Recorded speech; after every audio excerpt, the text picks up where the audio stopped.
Начинаю крестный ход вокруг села Краснино. Предложил местным жителям принять участие в крестном ходе. Пожали плечами и разошлись. Здесь живет Валерий Петрович Рахманенко.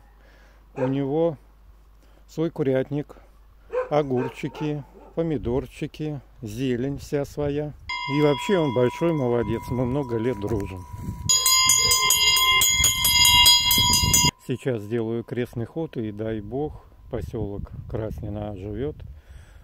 Начнется его новая жизнь, построятся новые дома, приедут люди, будут трудиться.